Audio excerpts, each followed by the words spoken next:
Welcome back, everybody. Thank you for joining me here today so that we can discuss Joyride 2. So in this movie, we have a group of friends that are taking a nice leisurely road trip to Vegas. They're going to have a good time once they get there, but they're also going to have a great time on the way. You know, they'll be able to stop and see all the sights, have some laughs, get into some mischief. But one mishap after another lands them in some car problems. Then they end up at this abandoned house and they find, surprise, surprise, a car that runs and it's got the keys in it. And so they leave a note, which I'm sure the homeowner greatly approved. We stole your car, but here's a note, right?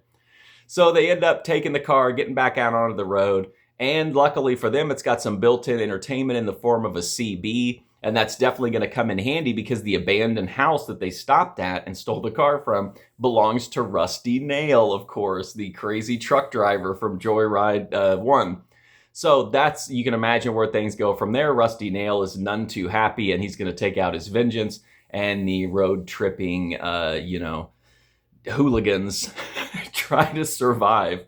So the original Joyride was an okay movie. It wasn't anything like super memorable or anything, but it was like a solid movie. And I feel like this is kind of like a couple degrees down from that. But if you like the Joyride formula, or you like the out on the highway stalker formula, then I think there's some stuff here to like. I feel like this one moves slower, and the original one had some moments in it that you really had to suspend your disbelief as well. But you really got to suspend your disbelief in this one. I mean, they just go to this random abandoned house and it's Rusty Nail.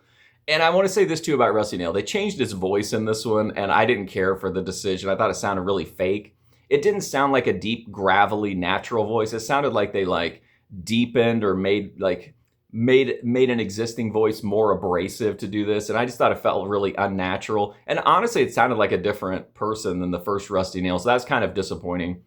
As far as kills in this, there aren't really that many interesting moments in the horror section of it. The kills are kind of like whatever. There's a weird scene with where Rusty Nail is making him play a dice game that's kind of interesting and has a little bit of interesting bloodshed in it. But overall, the violence is pretty forgettable. There is a little bit of sleaze, including Rusty Nail making one of the guys dress up like a lot lizard to try to track down some party favors, which was kind of interesting.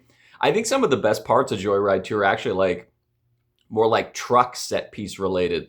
Car accidents, big, the truck causing mayhem, blasting through stuff. So I thought those set pieces were kind of interesting. But, the actors I didn't want to see any of them survive. I thought they were all really annoying. And then Rusty Nail's kind of he's not as interesting in this one. So I do feel like Joyride 2 is a step down from the original Joyride. But I think that if you like the formula and you just like, kind of cheesy horror, I think you'll find enough here to like. So I give it a recommendation, not a strong recommendation, but if you like the original Joyride, a little bit stronger recommendation though. But anyway, that's my review for Joyride 2. If you want to check out more, I've got a full movie review playlist right here on YouTube. But until then, thanks for watching, and hopefully I'll see you soon.